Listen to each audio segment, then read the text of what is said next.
when you're 18, or I don't know. There's so many things like you know. You're not a man until you have your driving license. People say so many different things, but at what stage do you feel, you know? That's a good question. That's a very good question. I'm a man. What makes you a man? What makes you a man? That's actually a very good question. At what stage did you feel like you was a man? I think, like you said though, it's different because, I mean, if for example for a child, dad's not there. You know, if we talk about kids in like third world countries, you know, that have to, you know, look after their mum if their mum's ill, or they have to walk miles and miles and miles to get water. Then it's like, is that kid a man already, or is he understands what it means to have responsibility? So there's a lot, like you said. But I guess if we keep it relevant to the UK, what specifically do you want to say about it? Anything. I think what's most important about this is for it to be authentic. What made me a man might be different to what made the two of you a man. Do you know what I mean? Or some people are 40 and they don't feel, you know, they might not be a man. They might still feel like a young kid. So, you know, you might even be sitting there thinking, you know, I'm not even a man yet, and it's okay to say I'm not a man yet, because there's a lot of pressure on males to, you know when you're young, it's called man up. That's true. I'm actually trying to. I'm thinking as you're talking. You know what I think? I like that. I really like that tough question. I really like that question. Here's what I think. Because when you told me about the whole thing, is like, you know, the transition that you make from boy to a man, I'm like, you see, that journey to being a man, it's a continuous journey, in my opinion. I don't think you ever fully arrive at this destination of where you can now say, yes, I am the man. Do you understand? But there are certain stages, in my opinion, that you reach that definitely makes you understand that you are no longer a boy, but you're on a journey of what it means to be a man. You're a man in progress, basically. You're a man in progress. So there's always a progression, because each time, each of us would have reached certain stages of progression in our lives that would have basically highlighted the fact that we are men. However, someone else might see the progress that we've made and say that we're not men, and still say we're not men. Very true. Do you understand? So I might say that, okay, that aspect of you is manly, but this aspect of you is still boyish, right? So for me, it's like, that's why I really like that question, because it's a transition. And I think when we look at transitions, transition is a process. There's a process that goes into transitioning. So it's not like you don't go from one stage to then all of a sudden arrive at a stage. You're constantly in a process of transition. I believe I'm still in a process of transition, but I do believe that there are certain stages or certain landmarks in my life that has definitely meant that I've had to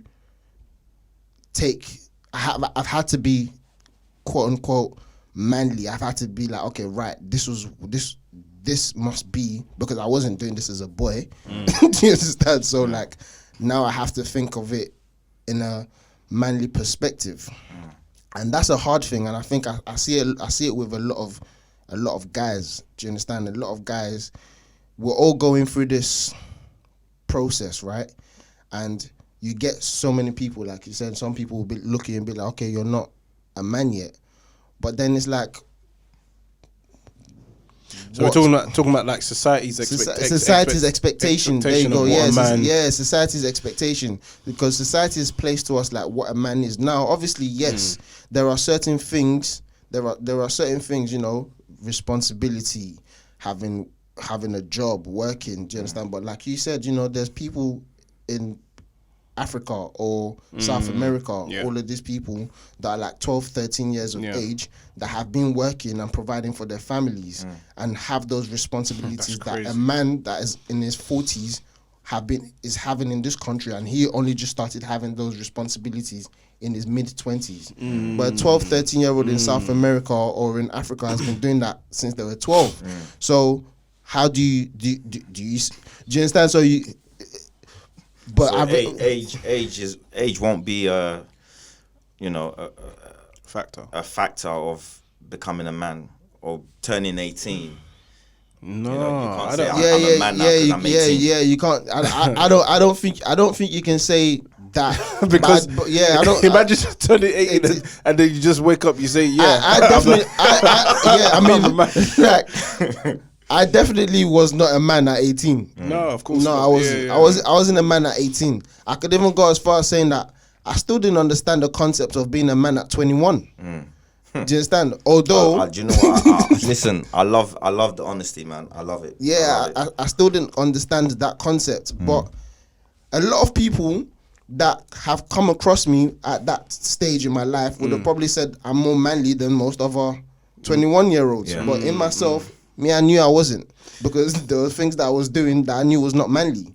That's weird for me, because it's like I because of like the situations that I went through growing up, like with my mum and stuff like that, certain situations, and obviously like dad not being there and seeing how mum was treated and stuff like that. It's weird because I kind of made a like a promise to myself to say I'm not gonna be like, like how my dad was, or any other man that I saw behaving negatively towards women, or just in general. So I made a promise to myself to say, and I said, I'm going to make sure that I actually become the best man I can be. But, and not do all the things that I saw growing up. So, yeah, it's interesting what you're saying compared to, what I kind of like always was trying to aspire to.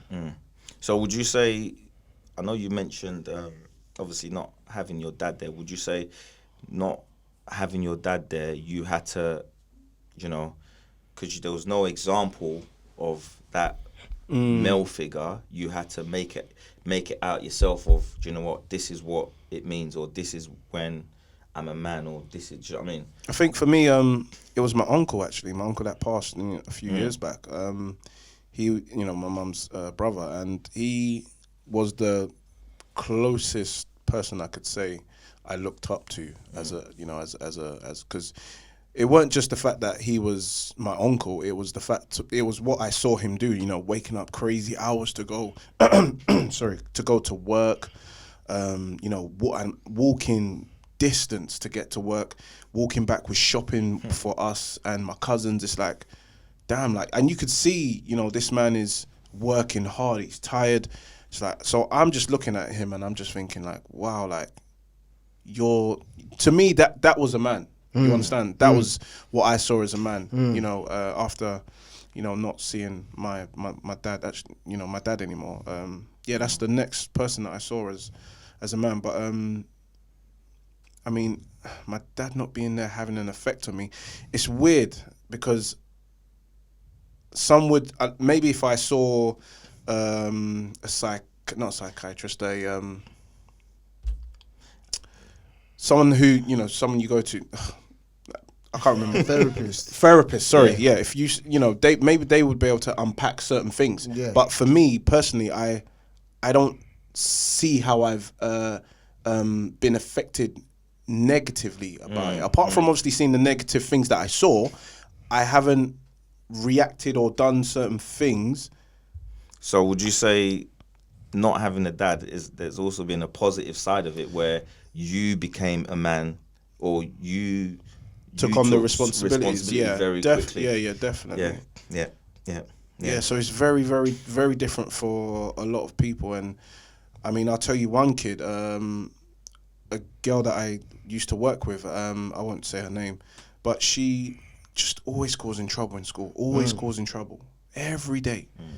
And it got to the end of last term, and I said, what is it? What's wrong? Like, what's really going on? And she said, I miss my dad. That's what she said. And now, fast forward after, getting back to school. Yeah. See her again. The first thing she says to me, she runs up to me and she goes, "My dad's back." Different child now. Yeah. Wow. So it's just very, it's touch and go. Yeah, we can't downplay the impact of having a father, or father figure in children's lives. Yeah. One thing you both said that was common was responsibilities. Like you mentioned, a child in Brazil or in Africa at the age of 12, having that responsibility. Now, his age says he's a child, but the things he's doing is manly things because he's the breadwinner for his family.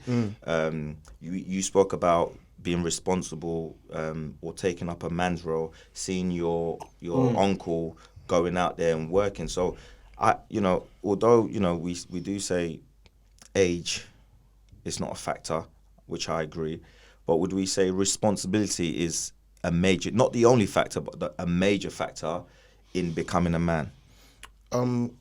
Yeah, I think there definitely it's an aspect of becoming a man. So here's the difference. That I think in that transition and that process with a 13-year-old. So the 13-year-old in Africa or South America may understand responsibility, but they haven't yet grasped the concept of accountability. And that's where they're not men.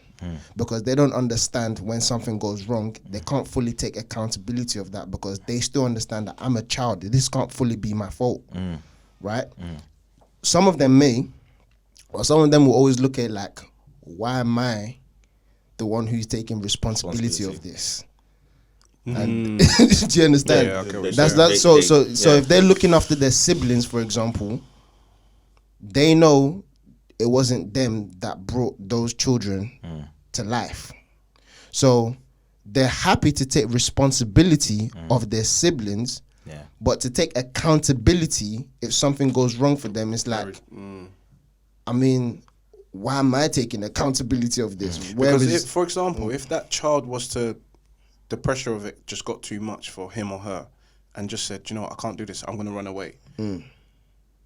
It's like, what you're saying makes sense because it's, they're not going to take, they're going to look at that situation and they're going to say to themselves, why should they be the ones to be accountable for that situation that they're in? Yeah, exactly. So some kids may.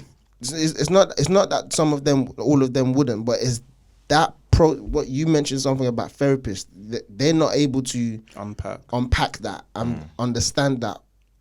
Why that's a lot. That then becomes a lot for a child of 13, 14, because they're still a child, to be able to take that responsibility upon their shoulders. Now, for a man or someone who's an adult or has reached transitioned into that adult stage and gone through that process, we have children, right? So if our child decides or turns out a certain way, there's a level of accountability that falls on our shoulders, right? Because you understand the parts that we have each played to the role and the upbringing of that child. Yeah. A 13-year-old cannot fully grasp that. Yeah. If it's not their child. Yeah. They can understand it, but they can't. Yeah. It's a concept that you can only grasp once you know what role you have played to ensuring 100.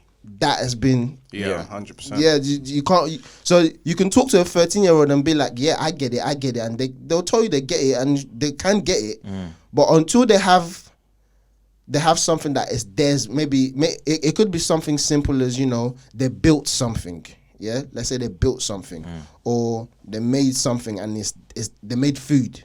Like they made some sort of food, and in making that food, they allowed their dog or a dog to eat the food that they made that they were planning to give the child. So they continue, but this is why because you have to make it simple. Yeah. Do you understand? They allowed their dog to come and eat that food that they were planning to give a child, right? So now they can understand accountability in that sense because, oh gosh, like I allowed this dog to eat the food, right? But they're not going to look at it from the perspective of why am I even the person who's cooking as a 10, 11-year cooking for a child when I'm a child myself. They're not going to get that. Only the adult who understands the overall responsibility, because you're supposed to be the person who's overseeing them. So they can't understand that. I haven't yet come across any child, do you understand, that will look at it and be like, okay, right, this is my I'm gonna take full accountability of all of this stuff. I don't. I think that's that for me is the biggest difference between someone that still has a mindset of a boy and someone that has a mindset of a man, is that accountability. Just to be like, you know what, I played a major role, or I played a role in this aspect, and I'm gonna take ownership of the role that I have played to cause this effect. But that's a process. Yeah. No, I don't think I'm still like that process. That's a process. I don't think every guy just gets there like that. Some guys are further on than others. Some guys have never even I've never got to the station to even begin thinking about that track. It's all about experience. It's just because we could sit here and we could say, we could bash a guy who's 25 or 34 and still has the mindset of a man. But at the same time, it's like, we've just got to understand their experiences, because if their experiences were different, they would clearly not have, depending on what those experiences, were, they would, how they act and behave would be completely different. And I think when we argue, or when, couples argue, or, people get together and they debate, and I think that part that I've just mentioned is overlooked. It's overlooked, and everything's just, the focus is just basically on the argument. No, I think that he should be doing this. He's 28. He should be doing this. He's 32. Calm down. We have to understand. It's clear that their experiences have gotten them to where they are. You understand? So, yeah, man, it's a big question. In that situation of obviously of a couple or relationship, that level of understanding is not, it's rare these days anyway. Understanding that, I've lived so years of my life, you've lived so years of your life a certain way, and I need to digest the fact that that's your way of thinking, or that's your way of doing things, and because you don't do things the way I think is okay, that's okay. But can we meet in the middle? And that's where people get it all mixed up, isn't it? They think, oh, you're not doing things my way, so you're weird. You must be the strange. You must be the crazy one, right? Because this is what I know, and you're not doing what I know, so you're crazy. And you know what it is, because you said something about your uncle. You mentioned your uncle. And how he was and how you saw that as a man, and like what you're saying now as well, Toby, like, someone might see it a certain way and be like, oh, you're doing it weird. One of the things that I think, that I think we as men as well, we allow pressures. We just allow certain pressures to take the toll of us, and we don't talk, which is good that you, Toby, set this up, and Cam, do you understand? Because there's certain pressures that we just allow. So for example, talk on those pressures. You're gonna talk yeah. Because I'm thinking, we look at something and we be like, yeah, that's what a man is, or that's you mentioned, this is what I want to do. I don't want to make sure that I don't. Oh, sorry, hold on. So what you're telling me, men idolize each other, you'll look at another man, you think, okay, this is what I see as a man. Yeah, we do. We look at certain men and we're like, we do that. I need to deep this, because I need to think to myself, like, it might not apply to you, it might not apply to us, and And it may apply to us. And it probably does to a certain extent. Maybe I'll talk for me. Yeah, It definitely applies. It applies for me because I've looked at it. I've had to do a lot of introspective thinking on myself for a long time. Do you understand? Because I've seen it so many times, and that's why I said what you said is powerful, because you're like, I saw my uncle, I saw that, and I was like, yeah, I'm not gonna treat a woman like this. That's great, that's really good. Do you understand? But should how you treat one woman, right? Should that be the barometer or the whole emphasis of how you should be defined as a man? Oh, so what it was obviously me seeing my dad doing things that should have done. Yeah. But then my uncle completely different. So for me, it was like, that's what I'm not gonna do. Yeah. And this is what I'm seeing that I want to get to. So yeah. Yeah. So thank you clarified that. That's cool. Good. So it's like, okay, cool. So we see that's one aspect. But a lot of guys will look at certain things. Do you understand? Many guys will look at certain things and be like, oh yeah, this guy's doing it this way. Just that, and I'm gonna try and do it the way this person is doing it. Not fully understanding, like you just said, and you mentioned it as well, the people's experiences, which is what you mentioned. Not fully understanding people's experiences as to why they're doing it a certain way, because what you then do is once I think men, we do it as well. We talk about women doing it, but I think men do it as well. I know I did it, so let me speak for myself. I did it. Do you understand? I watched people like, Jay-Z, people like I used to watch a lot of My Wife and Kids. Do you understand? I can't remember the guy's name, but I watched a lot of all these programs. Junior. Junior was the boy. He was the boy. The dad. I can't remember his name. I think it's Michael or something. Yeah, I can't remember. Michael. It was Michael. Michael Cowell. Yeah, Michael Cowell. That's it. So I watched him. Just hold. What's the wife's name? Oh, I can't remember her name. I know her real name. I know her real name is Trisha Campbell, but I can't remember her name in the actual show. So like, I remember like, but I know that there are certain. Her name was Jay, innit? Is it Jay? I think it was Jay. But yeah, go on. There was definitely certain men that I looked at, and I would take aspects of what I think is what it is to be a man, and try to imitate them as me. Yeah. So grabbing different bits from and then putting it together and say, yeah, this is Matthew. Yeah, this is Matthew. This is the man. Yeah. Gonna be. But this ain't Matthew. Yeah. Do you understand? Yeah. I had to really eventually. I don't know if every other guy does this. I did it. Do you understand? And I think speaking to some men, I think they do it as well, because when I look at them, I'm literally looking at them like, I don't think you know who you are. like, do you understand? Yeah. Because you see, that's why I said that question you asked is very powerful. Do you understand? At what point did you realize that you're a man? Because there are certain things here that eventually, once you fully grasp that concept, awareness, once you grasp the awareness that, oh gosh, like, you know what, this is real. This is real. I hope this is the case, but this is what I looked at, who I was, what I was holding, or what I thought, or what, all these things that I laid on myself, and I had to be like, no, I don't believe in this. This is not what I believe in. I don't believe in this. I don't stand for this. I don't stand for that. Do you understand? I had to work through all of those things of what my beliefs are, what I believed in. Do you understand? Review my principles.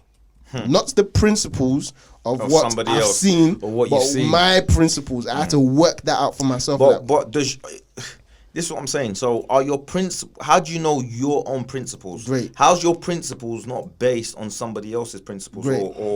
or of experience of something you've seen or something you've heard? Because I generally think the reason we are what we are is because of what you've heard or what you've seen or what you've experienced. Yeah. And it doesn't always work out that I might have experienced something negative. Yeah.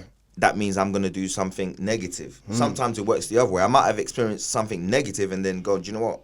That's not what I want. Yeah. I'm now going to do positive. Now, I think that negativity has had an influence on my on the person I am today because I've chosen to do good. Do you see what I'm saying to you? I've not, the experience is something I've seen or something I've heard that's negative, but that's made an influence on the positive I'm going to be or I'm going to do. Do you see what I'm saying? So I'm now taking that positive and I'm saying to myself, this is me. Yeah. But really, that experience has made me. Yeah. Do you see what I'm saying to you? But then what makes you continue to choose that positive? I think at a certain stage of your life, it's like there's two roads. Yeah. You know, So it's is it more of a conscious thought then, you would say? Of course, you know, the same way someone can do bad without even knowing they're doing bad, that's their norm. What's bad to me can be your norm. Do you see what I'm saying to you? And what's good to me could be your norm. You might think that's not even good. That's that's just normal. That's just normal. Do you know what I mean? So at one stage in your life, you can go this way or you can go this way. And whichever one grabs you first, whether it's the negative or the positive, whether it's the good or the bad, that's the road you're going to lead down. Do you see what I'm saying to you? And to get onto the other road, it's always going to, the longer that you walk down that road, it's always going to be harder to go down the other way. Do you see what I'm saying to you? Because it's like you have to come back on yourself to now start going this way. Do you understand what I'm saying to you? So I think it's tough. experience is it's a dangerous thing. It's a dangerous thing because a lot of, you know, I've experienced a lot of things, good, bad, and I think all that has shaped me. Yeah.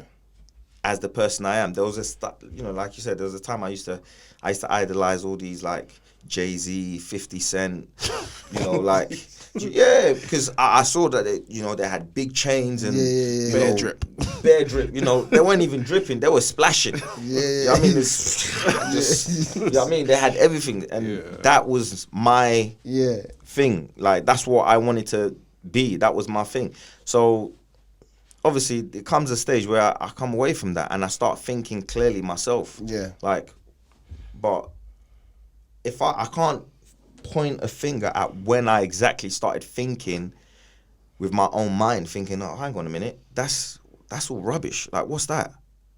What is that? That's not me. Wearing a chain is not me. That's me wanting to be Jay-Z, not wanting to be me. You see what I'm saying to you? So, at what stage do you find yourself as a man, as a human being, or rather than, you know, kids at the age of, why does gangsters get young kids? Because they idolize them. You know, they show them this is what you can do with. You know, if you hustle or if you do this or whatever, they show them the fine things. You see what I'm saying to you? Because their mind is so soft, tangible as well. Tangible. Do you see what I'm saying to you? You can't come and talk to a grown man, you know, someone that's you know, that's arrived. That's arrived. You can't come and talk to me about like. What? You're not trying to influence me. Like, I don't care for your drip. We would say. So, at what stage would you say, Cam, like that you? For me, like, that you felt like you know what? Yeah, I've you can't be influenced. What stage like would you say that happened for you? As in, me telling myself that I know I've become a man, or just what kickstarted it. What kickstarted it? Yeah, just like knowing yourself. Oh, it's just again, it goes back down to the experiences, and trauma. It's trauma because I remember walking with my mum at like 2:30 in the morning, getting dragged out the house. Mum's crying. We're walking. So I'm like, what? In my mind, I'm just like, what's going on? But I remember what I said to her. I said, "Don't worry, Mum. One day it's gonna be all right." And you was. I was like child, 10, 10, 11. You know, she'll tell you the story. So it's trauma, seeing certain things, and it not registering to me as to what's going on and as to why this is going on. So for me, I think it just did the opposite of what the typical way it goes when they say, oh, you know, obviously coming from a broken home or coming from an abusive family, etc. And so obviously that's why the kid is now playing out the things that, you know, learnt behavior. But for me, it just, for some reason, from the get-go, just did the complete opposite. So I would just say from a young age, So, and obviously, seeing what my mum went through, and just, I remember, because my mum used to work in the primary school that I went to. So she was the cleaner. So she would come, so I'm sitting there and I'm looking at my mum. I'm, why are you cleaning the toilets? Like, I'm a little kid, so I'm literally sitting in the bathroom where my friends I have just finished running out of washing our hands, and I'm sitting there and I'm looking at my mum like scrubbing the toilets every day. So to me, it's like trauma, but also just seeing shit for what it is, So it's. Do you know what? One thing I always wanted to ask, like, why do we see like a job like cleaning as a demeaning job, or because I guess it wouldn't be if, for example, the person that owned the building was the person that was cleaning the whole place. It wouldn't be a demeaning. I completely understand, but I guess it just boils back down to society, because I the other day I had a podcast and someone was saying, oh, like the dustbin man is not as important as this, and I'm like, we're all connected. Like, we're like, what world are you living in? Like, what's mad? Growing up, it's crazy. I remember my dad saying to me, "You end up being that man." He was trying to threaten me, saying, like, we was driving somewhere and he said, you know the bin man? The bin man, he said to me, if you continue, you will end up being that man. And being a bin man it's always been something like, from them, when my dad said that, I was like, right, I don't want to be a bin man then. Do you know what I mean? It's true, because as children, this is what, because as children, you get told something like, okay, that bin man could have been a millionaire for all you know. Of course. Right? And I didn't even know what, like, okay, I just saw it as a job as a child. Like, of course. He's doing his job. He's doing what he's doing. Yeah. Just what I'm saying to you. And it's only now, for a long time of my life, I used to look at people like that and think, I used to look down on them and think, bin men actually get paid more than a lot of people, if you didn't know. Yeah, they do. A lot of these jobs, that's, I'm in my office. They're getting paid more than a lot of people that sit at the desk. Because I know a lot of people that sit at a desk in big companies. Just then, I can't remember what they call them. Bin men get paid more than them. This is what I'm saying. They get paid more than those people. Yeah. Yeah, so like, certain jobs that you think, okay, this job's got a title or whatever, certain cleaners get paid more than that person. Do you know what I mean? And in fact, I would never, it got to a certain age, I started thinking to myself, I'll never knock any man's hustle. I don't care what it is. I don't care what it is you do. I respect you because you get it in and you're not cheating. And you see, for me, you see what you just said there, yeah? You see what you just said there is so important, because that's my definition of a real man. Like, because the whole, what they call these people. Or obviously women are in these jobs as well. So, but at the moment we're just talking about men. No, I'm talking about what you said about you saying you would never knock another man's hustle. Yeah. That's what you call, for me. That's what you call a man. Like a man, appreciating other people. You understand? Because what's these men that the alpha males? Everyone wants to be an alpha male. Everyone wants to have muscles, and to them, being an alpha male is what? I don't know. It's like, being fit, being strong, and letting no one bully you. But I think that's the public's view. A lot of the public's view anyway on alpha male. For me, alpha male is not. It's not about being strong or, animals. Let's look at a lion. Yeah, the alpha lion, the main lion, the king of the pride. Yeah. He would be maybe the biggest lion, or the lion that's been on that land the longest. That's what animals. As men, as humans, that's not for me. Yeah. All this alpha male stuff. all that. It's against society. Yeah. Those are all like comparing ourselves those are all to animals. Society concept. Do you understand? You they put like, how they say, like, you're putting like classes on different people. Like, so what would we say to other men and other women who, for example, let's just say, for example, you're 28 years old, but you're still living at home with your parents. Now stay at home with your parents, boy. Nah, that's a good question. You know, we have people who would say, and everyone's entitled to their opinions. They would say, "Nah, you shouldn't be at home at that age. But you should be here at this age." And it's it's very touchy. Let me say something, because you lot mentioned something. I was a cleaner at the age of 18. At 18, I was going to college. And I was a cleaner. Wow. No one knew. I was a waiter. Yeah, I was cleaning underground stations.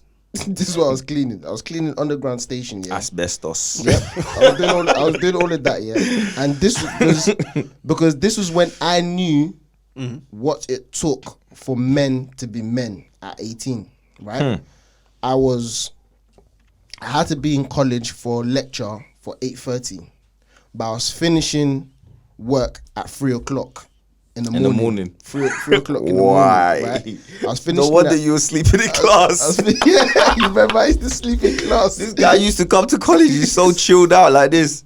I used to always sleep in class, because basically, what time did you start? Like I'll start like maybe around 11. I'll start at 11, but I had to be there for 11. That's a but the actual work itself, will maybe start like at 12:30, because trains are closed. Oh yeah, you have to wait for the tracks to. The tracks are closed. Okay. Yeah, so I'll be there and I'll be mopping. And it was a guy. I'll never forget the guy. Just then, an African man. He came to me, Nigerian man, and he's like, "No, that's not how you mop."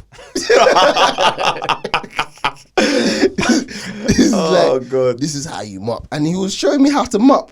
Like, people would laugh at that, but I never had anybody to teach me how to mop. Do you understand? I never had anyone show me the way to clean. Do you understand? No one ever showed me that. So but this guy took time. He explained to me, and one time I was late. Yeah, I was late to work, and he's like, "You're late. I don't understand why you're late."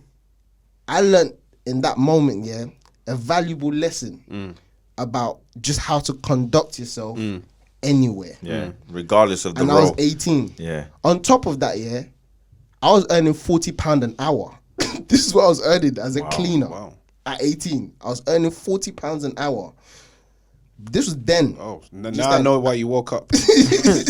I'll be up as well, man. Give me that mop. This was then. Just then. But again, I learned, going back to your question, when did it kickstart? That's when it kickstarted, but I still didn't understand the concept. I still hadn't grasped the concept. Why? Because I was only there for 4 months.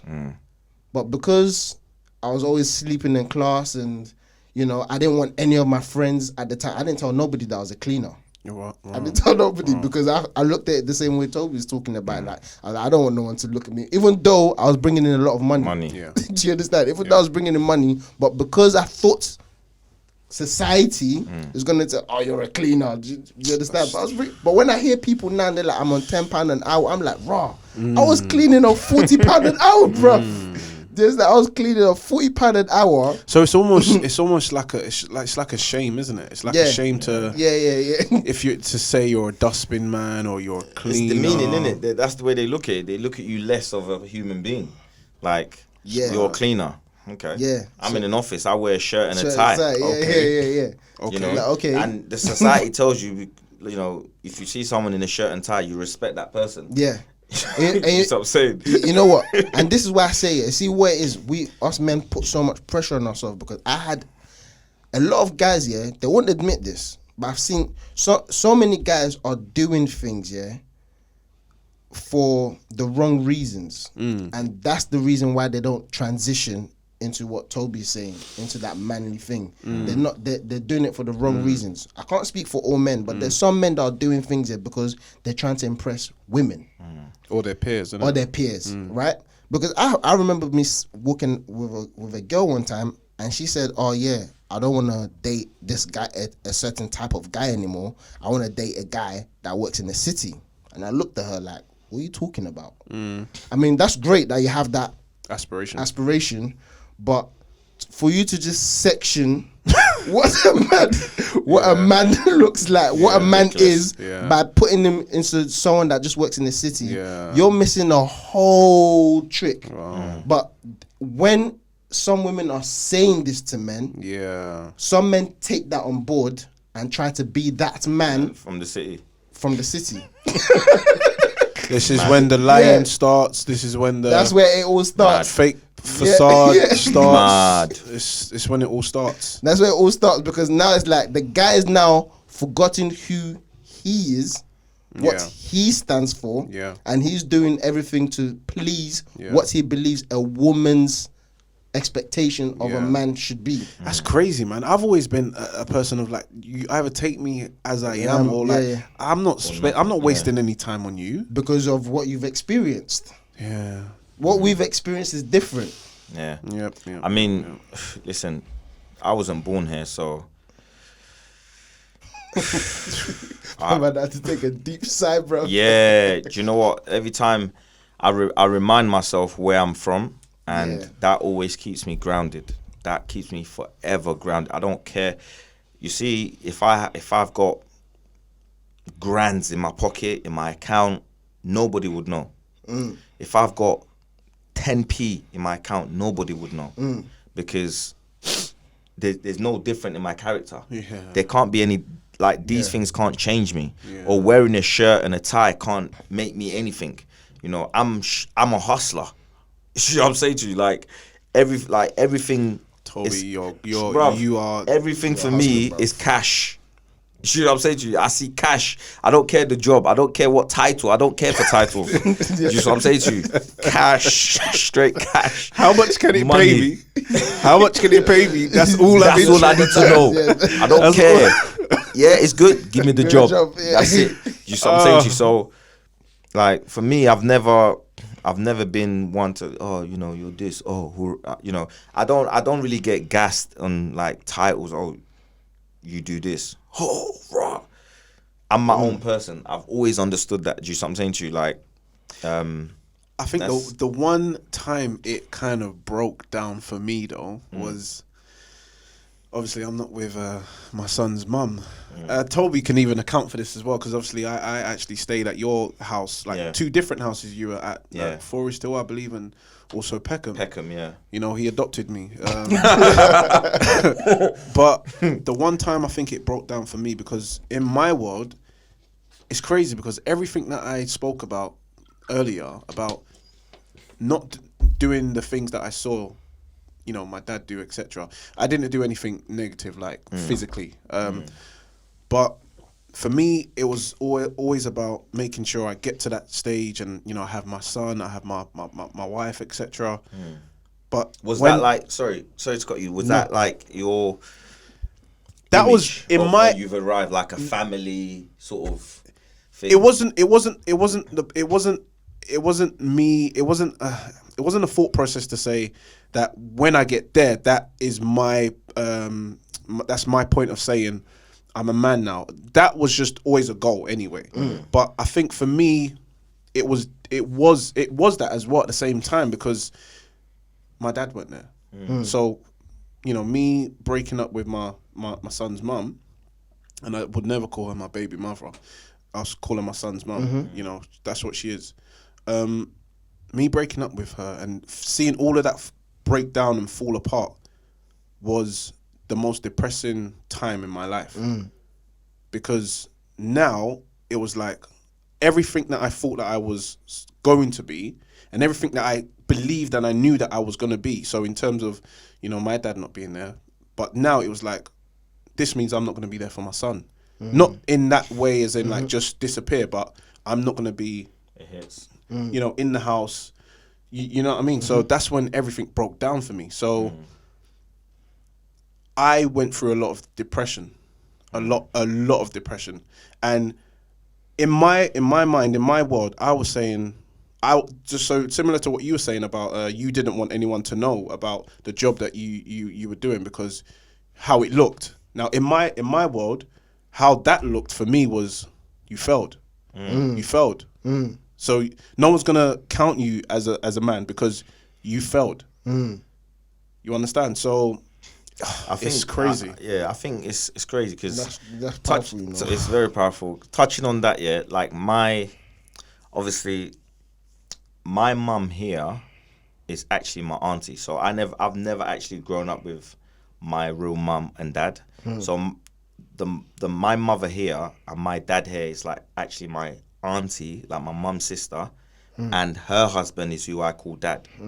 So I didn't even know any of this. This is what I'm saying. So like for me, my image of when I've arrived or when I've accomplished something is when I have a family, like a wife, kids, and there's love. Because love is something I always felt I missed out on, like massively when I was growing up. So for me, that was everything. Just to have that unit was everything. And like just like you said, when I split with the mother of my kids, I was like, I felt that failure, that thing's like raw. Yeah. I'm sitting here, and now I'm gonna give my kids this sort of secondary love, like I'm like traveling back and forth. And this like I remember your example when I know you went through the whole breakup with Danielle and the mother of your kids and stuff. Yeah. No, it's fine. She would have. She's not gonna mind, man. She's not gonna mind at all. I remember like what you was going through, and for me, that's why I tried for so long in my relationship to make sure that I didn't want to go through what Cam's gone through. And Cam, the thing is, you showed me. I remember him telling me, T, like now I'm gonna be traveling back and forth just to see my kids. I'm gonna wake up, my child is not there. I'm not gonna see my child go to bed and all that stuff. And all that stuff played in my mind for ages. Basically, real talk, bro. I was like, raw. So you was thinking about it? What? Listen, sleepless nights.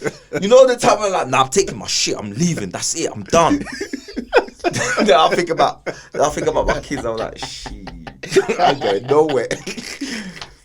You ain't going nowhere, motherfucker. Sit down. Oh gosh. Do you know what I mean? Oh, gosh. So, bruv, it's real.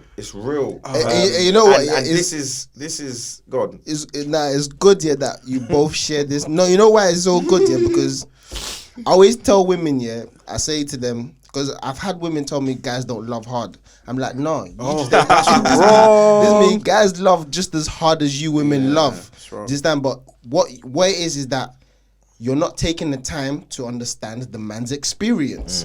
And if you don't take the time to understand that man's experience, you're never going to know how hard that man loves. You're just not going to do it. Do you understand? Because what you said, trauma. People are carrying a lot of trauma. Do you understand? It was similar with me. Do you understand? I was battling in my head. Do you understand? Like, oh, I don't want this to end like this. Do you understand? I don't want it to end like this. Do you understand? As stubborn as I am, I'm like, this is not.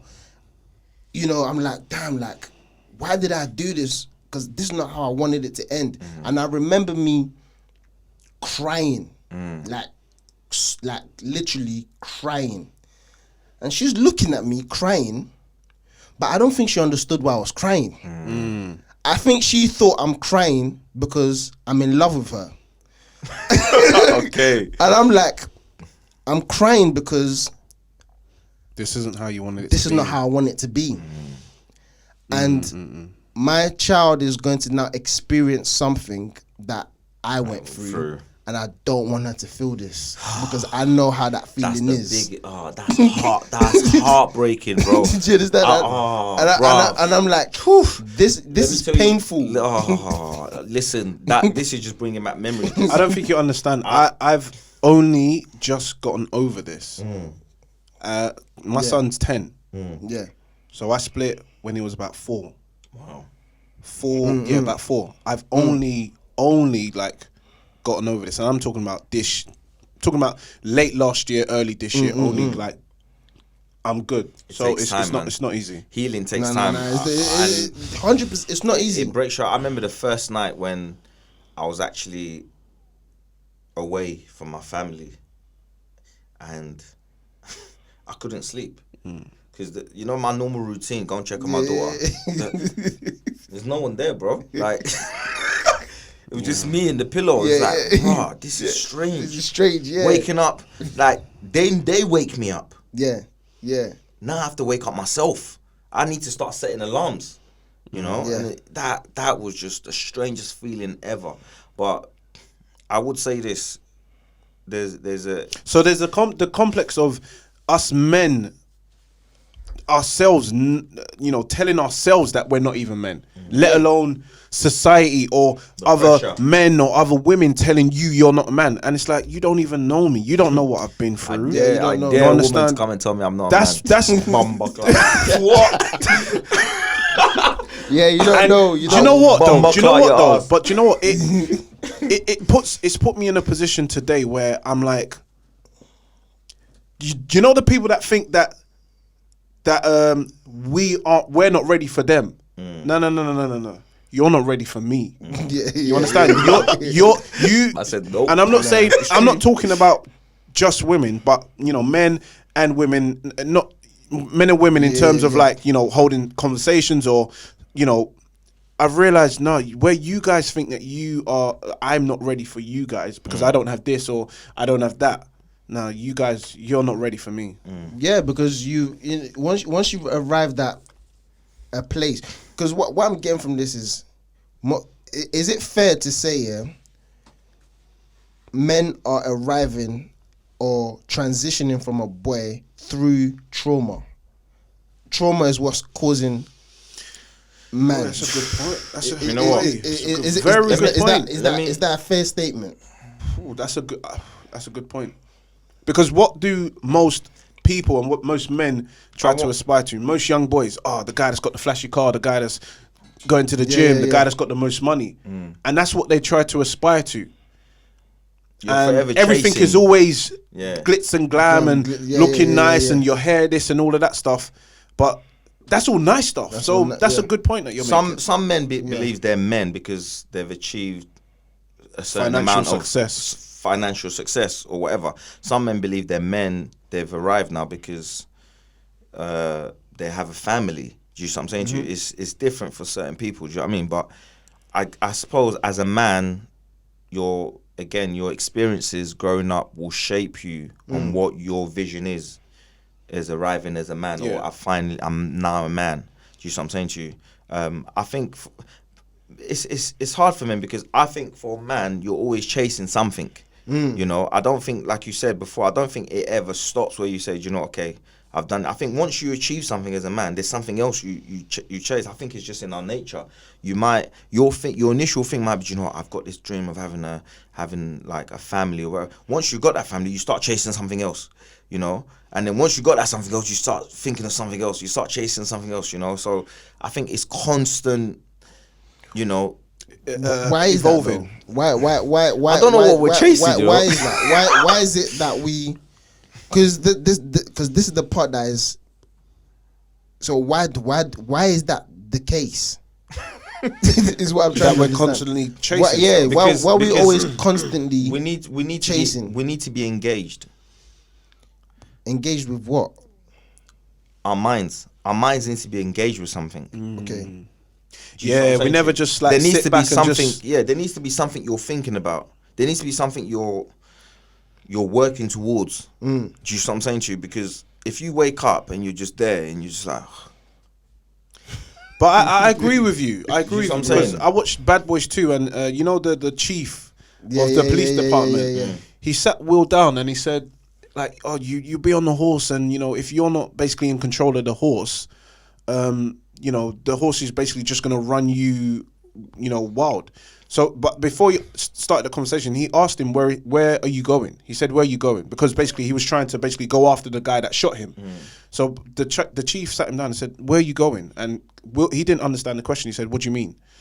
And back to your point, it's like, it's true, like, where are you all going? Once you've achieved something, is there a point, or I don't know, is there a point where you sit down and go, okay, you know why I asked that question? I'm good. And it's good you bring that. I'll tell you the reason why I asked that question. I was doing like a little study a while ago, overall, and this is a fact, by the way. Men, pass away earlier than women. So men hardly reach the age of 65. Go and do the research. Men hardly reach the age of 65, because I started to take notice, like what's going on? Like, why aren't men going past hitting 65 or even touching 80? Whereas you see women easily they're touching 80, 85. Yeah. But men, True. by 60, 65, rarely, you know, and I'm talking mainly black men as well. I was going to ask you. I didn't really want to ask, but I was going to say, is that that the percentage within the black community, black or community? just I'm talking black men. Right, Yeah, I'm talking mainly black men. So it made me think. By the way, anyone that's watching, go and do that research. You know, have a look at it. You see, this is not me just talking. This is out there. Like, you can look at it, but it just made me think, like, raw, like, why is it that more black men are more susceptible to dying earlier than women? What's the cause of this? And that question that you said that guy asked Will Smith, like, where are you going to? It's like, you know, what are we always constantly chasing something? And we don't give ourselves the time to enjoy what we've acquired. We just don't give ourselves that time. That answers your question, and that's basically what I was going to say. It's like, just kick back, sit down, and just relax. Because society is telling us you've got to go after this. You got to go after this, and then we're having what's it called? Different people, even your own direct family. It could be your child, it could be the woman that you're with, it could be the mother of your child, it could be your mother. Do you understand? It could be your sisters. They play into that concept, and they start expecting you to chase and achieve something, even though you've already acquired what needs to be acquired for everything. For you, what just makes you happy. What makes you happy. So it's like, that's why I say that question you initially asked is, now, when did it click in? Is like, okay, it clicks in at this stage, but for men, we're always constantly like, you know, yeah, I'm a man at this stage. So at 18, I felt like I'm a man. At 25, I felt like I'm a man. So at true. 30, another true. thing happened which made me feel like That's I'm a so man. true. We haven't even touched 40 yet. That's so We're never 35 yet. So we touch 35, something else will happen. Oh, now I feel like I'm a man. Do you understand? So The 40 will come. Raw. I thought I was a man at 21. Yeah. Now it's like, so okay, right. Do we ever arrive? I don't know. The transition is forever. Okay. But at what stage do we sit down and just basically be like, you know what, yeah, like, no, I'm taking time I've come a long for way. myself. I've come a long way. Do you understand? And I'm just going to enjoy, because women do it a lot. They take time for themselves. I'm not saying some men don't do it, but men usually do it only when they have attained, it's going to come off, only when they have attained a certain level of success. So men would do it like millionaires or whatever. That's when they I'm like, settle. why do we wait till we get to that stage? Because only a small percentage of us actually get to that stage. Do you understand? By God's grace, we all get there, but it's only a small percentage that gets to that millionaire, that millionaire status. So it's like we're basically missing the trick, isn't it? Really, of life. We're missing the trick of life. That's what it is. We're missing the trick of life. And one of the things for me that I've looked at, is I've got to be with somebody when I get married or choose to settle everything. Yeah, I've got to be with somebody that understands that I need downtime. Do you understand? Because I can't be on a go 24/7. Man, it's a disease, you know. It's a real disease. It's a mental disease. It's a physical disease where, you know, everyone is just going. This is if you was to look at New York City from a bird's eye view, or even London, central London, or just the whole world, everyone is just going. All we're doing is going. Yep. Going. And it just got to a point where, do you know, I've just never liked stress anyway. So I've never wanted to like stress myself out. So just chasing things and just in this forward direction and not giving myself time to relax. That's never been me. So, but yeah, everyone is always chasing something, and yeah. It's difficult. It's never ending. Exactly, never ending. So what it is that transition from a boy to a man, when you get to that kickstart level of a man is just never ending. So, and that's the shame. That's what I feel like is the shameful part, because the only time that we as men get acknowledged, from what I've seen, is when the guy's gone. That's when the guy gets acknowledged. Oh, it was a good man. Oh yeah, it was a good man. And I that to me, that doesn't sit well with me, because I'm like, this man was around all this period, doing all of this stuff, trying, working hard. Do you understand? Always putting in the effort. Why is that man not being recognized as a man in his doing, but only gets recognized as a man after it's done? This leads on to our next point very, very well, actually. But before we actually move on to the next point, what message would you want to give, like personal message, not to anyone personally, but obviously to people that will see this or are actually listening? Like, what would you want people to take away from this discussion? My personal message would be this, is allow that. You see, being a man, or transitioning, as Toby put it, to being a man, it's a long journey. It's a process, and this is for women and men to understand. It's for women and men to understand. It's a process, and what you want to acknowledge in a man is the efforts. Acknowledge the efforts. Don't just look at it like, oh yeah, like really acknowledge it. Well, acknowledge your own efforts. Acknowledge your own efforts, but the people around that person should acknowledge that man's effort, because a man needs acknowledgement. We do. We need that. We need acknowledgement. The same way women, like, sometimes tell me that I look good. A man needs to be told sometimes, I appreciate your effort. We do. If you're somebody that is working, you're in a business partnership with a man, or you're in a relationship partnership with a man, and you're not saying these things to that man, you're already missing the trick. Let me tell you that now. You're missing the trick. You need to tell that man you appreciate his effort. Whether that person is not with you, but you have a child together, whatever capacity it is. Do you understand? If that man is putting in effort and you're not telling that person that I appreciate your effort, you are missing the trick. It's just that's it, because there's an expectation on us men to make sure that we are delivering those messages to women. But we need to start setting our expectations. I expect this to be said to me. You should say this to me. If I'm putting in that effort and you're not telling me this, wherever you're just missing the trick. You're missing the trick. People aren't realizing, and that's what it is. Yeah. If we are to talk about women, and I want to be careful because I don't want to make anyone upset.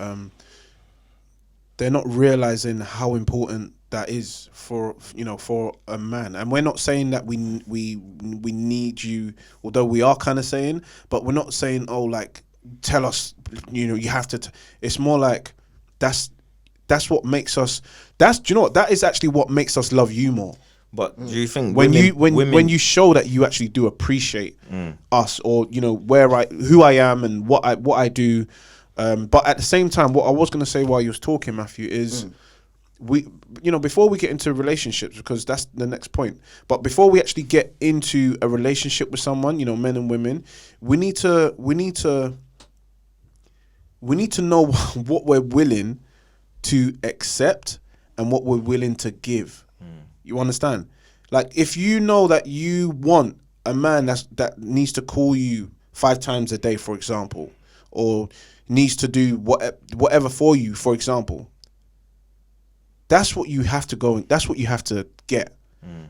So when that guy is not delivering, you can't be mad at him, and vice versa. You can't be mad at him and saying, "Oh, you're not this," or "I want you." That's not the person that you met in the first place. So we have to know what we're willing to give and what we are willing to accept as well. So that's very important before we go into any relationship. 100%. So that's kind of like my I agree with you. Yeah, I'm gonna echo what Matthew said as well. Of course, what you said, but I'm gonna echo what Matthew said as well. That I think the pressure, like you said, from especially women, a lot of males out here are doing things for women, or the perception of a woman. Do you see what I'm saying to you? And I think it's important you know who you are, you know where you're coming from, so you know where you're going, and stay in your lane. Study yourself. Stay in your lane. Do you see what I'm saying to you? Like, don't try. I know it's hard. I grew up idolizing all these rappers and stuff like that.